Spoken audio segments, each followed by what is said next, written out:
وما أرسلناك إلا رحمة للعالمين. Kemudian bab selanjutnya yaitu bulatkan niat untuk memperbanyak ketaatan dan menghindari kemaksiatan. Kita bulatkan tekad kita untuk memperbanyak ketaatan. Jadi belum masuknya bulan tersebut, kita harus kemudian punya azab itu. Aku harus memaksimalkannya. Maka tanggal 1 hingga 10 Dzulhijjah bukan hari biasa, maka jangan disia-siakan dan jangan diisi dengan rutinitas yang biasa. Kita harus punya mengapain aja, misalnya menghafalkan Quran atau khatamkan Quran atau punya agenda silaturahmi ke beberapa orang atau punya agenda puasa dan seterusnya. Nabi SAW bersabda, mata birosahu wa huwa yanwi, siapa yang mendatangi kasih tidur dan dia berniat ayyakuma yusolli minail, pas tidur dia niat nanti untuk sholat malam, fawalathu ainahu, tapi kemudian matanya nggak bisa bangun hatta asbah sampai subuh, kutiba lahu ma nawa, maka dicatat apa yang dia niatkan, wa kana naumuhu shadaqatan alaihi min rabbihi azza wa jalla, dan tidurnya dihitung sedekah dari Allah Subhanahu wa taala. Tidurnya adalah sedekah dari Allah Subhanahu wa taala. Jadi Allah itu kalau mau mencintai seorang hamba itu nggak habis cara Allah untuk membuat pahala, memberikan pahala pada orang hamba tersebut. Jadi ketika kamu tidur, menurut hadis ini, niat untuk sholat tahajud. Nah, maka ketika kamu capek benar dan nggak bisa bangun, maka kecapean kita sehingga kita nggak bisa bangun itu terhitung sedang melaksanakan apa yang kita niatkan. Dan itu adalah sedekah Allah, kebaikan Allah, rahmat Allah, agar kita istirahat. Udah, kamu nggak usah sholat, mau kamu capek, tidur. Nah, sama kayak orang puasa. Dia niat puasa nih, puasa wajib kah, puasa Ramadan kah. Kemudian lupa dia makan atau minum. Nah, maka kelupaannya ini tidak menyebabkan puasanya batal. Begitu ingat ya, berhentikan makannya, lanjut puasa. Kenapa? Karena makan dan minum itu adalah rezeki dari Allah Subhanahu wa taala. Allah pengen berbuat baik sama orang itu, dikasih lupa. Beliau juga bersabda, "Innamad dunya li arba'ati nafarin." Dunia itu untuk 4 model manusia. Abdin razaqallahu malan, yaitu seorang hamba yang Allah karuniakan harta, wa ilman, dan ilmu. Kamu punya harta, punya ilmu agama. Bahwa yattaqi fihi rabbah, dan dengan harta dan ilmunya dia bertakwa pada Allah Subhanahu wa taala. Jadi wis sugih, alim gitu.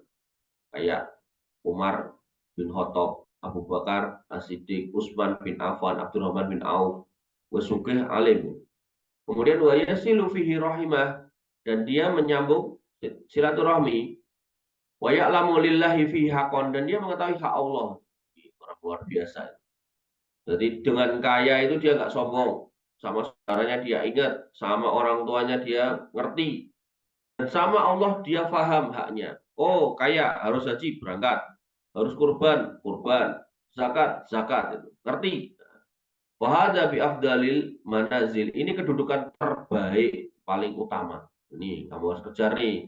Ini kalau kaya bertakwa, jangan cuman kaya tok. Orang kaya nggak bertakwa itu akhirnya apa? Nggak punya duit, dia mabuk pakai kecubung ya. Punya duit, dia beli bir. Duitnya tambah banyak, dia beli minuman keras yang lebih mahal, vodka. Duitnya tambah banyak lagi, beli narkoba. Nah, maka ini orang yang jelek karena dia nggak bertakwa. Maka orang yang terbaik itu yang punya dan ilmu dan bertakwa.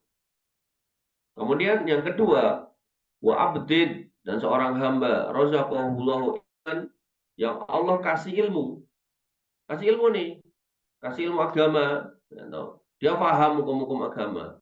Walam yarzuqhu malan, tapi Allah nggak kasih rezeki.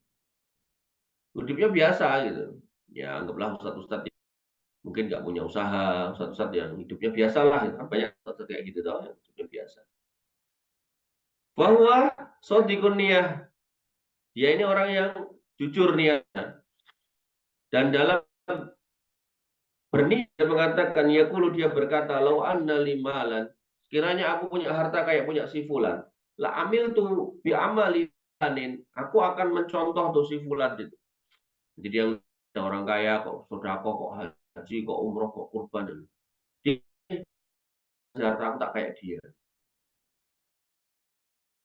Ya memang pengen kayak, kalau sih ya pengen lakukan itu. Jadi nggak cuman apa istilahnya, nggak cuman omong kosong. Kadang ada orang gitu, wah aku nak duit aku ini yang baik-baik gitu.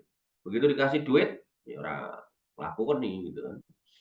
Bahkan di sini bahwasanya bahwa biniyatihi fa'ad ruhuma sawaun, maka nilai menjalankan niat itu dan pahalanya sama dengan orang yang pertama. Jadi orang yang dikasih ilmu, dia niat haji kayak orang yang berhaji, padahal dia nggak punya duit buat haji, maka dia ditulis oleh Allah Subhanahu Wa Taala punya amalan haji. Lu nek nu usah mangkat haji ya jangan. Ya kalau orang yang kedua ini akhirnya duit ya dia tetap harus berangkat haji gitu ya. Jadi jangan sampai nggak haji. Maksudnya ini kalau sampai mati dia nggak sempat haji karena nggak punya duit, tapi dia udah niat dia pengen, gitu. Maka insya Allah di akhirat dia tercatat punya amalan haji. Maka pentingnya niat loh. Makanya kamu kalau lihat orang berbuat baik, hati no gitu. Aku yo pengen kayak ngono gitu loh. Oh, ada orang kurban, misal kamu lihat di medsos ada si kurban apa sapi harganya 1 miliar, berarti saya juga pengen kayak gitu kalau punya duit 1 miliar gitu. Kemudian yang ketiga, tipe manusia yang ketiga, wa abdin, dan seorang hamba razaqallahu malan, dikasih oleh Allah, walam yarzukhu ilman, tapi Allah nggak kasih ilmu. Jadi orang sugih tapi jahil terhadap ilmu agama. Orang kaya tapi nggak paham ilmu. Bahwa yahbitu fi malihi bi ghairi ilm, dan dia menghabiskan hartanya dengan tanpa ilmu, buat main judi, buat foya-foya. Walayat taki fihi rabbah, dan tidak digunakan untuk bertakwa kepada Allah. Jadi habisnya hartanya itu pokoknya nggak ada kaitannya sama kebaikan, kebajikan, amal soleh. Pokoknya elek-elek kabeh lah. Walaupun nggak elek yo harus di jalan yang sia-sia gitu. Misal buat apa yang bisa kita pahami, misal buat nyewa pemain bola gitu kan, atau buat pokoknya sing sia-sia lah gitu, gak ada kaitan dengan akhirat. Kemudian wala yasilu fihi rahimah, sugih ning ra gelem nyanding, ra gelem nyawang dulur, ya. Punya saudara susah disambati ora urus gitu. Banyak tuh orang kayak gitu.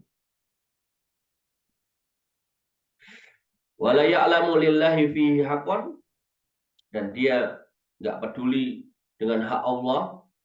Ya. Mas, zakat, zakat barang. Aku kerja mati-matian tidak zakat. Bahada bi akhbasil manazil, ini adalah kedudukan yang paling tinggi. Ya. Kemudian yang terakhir, wa abdin lam yarzukhu Allah malan, orang yang terakhir, ya, dia nggak punya harta, wala ilman, dan nggak punya ilmu, berarti wis bodoh, tak duwe, bahwa yaqulu law anna li malan, kiranya aku duwe, la alim tu fihi bi amali fulan fahuwa bini wa wizruhu masawa. Ini yang paling mengenaskan. Kalau yang ketiga ini kan dia mengamalkan hal itu, berarti ini orang jelek gitu kan. Ini lebih jelek lagi. Wis ran duwe duit, ran duwe ilmu, kemudian dia niatnya pengen ngikut orang yang nomor 3. Maka dikatakan di sini bahwasanya dia dinilai melakukan dosa yang sama. Pas banget toh. Nah, yang nomor 3 kan dia bermaksiat melakukan, misalnya dia berzina. Ini nomor 3, nomor 4 nih dia niat toh, gitu. Nggak ngelakoni gitu, tapi dapat dosa yang sama. Ini kan paling apes yang terakhir. Allah Ta'ala. Nah, maka kita sebagai orang yang beriman, kalau kembali ke judulnya ini, yaitu bulatkan niat, maka kita harus berniat di 10 awal bulan Dzulhijjah ini, berniat untuk beramal soleh. Sehingga harapannya kalau kemudian kita tidak ada cukup waktu untuk beramal soleh, maka paling tidak gitu, kita itu tertulis sudah beramal soleh itu.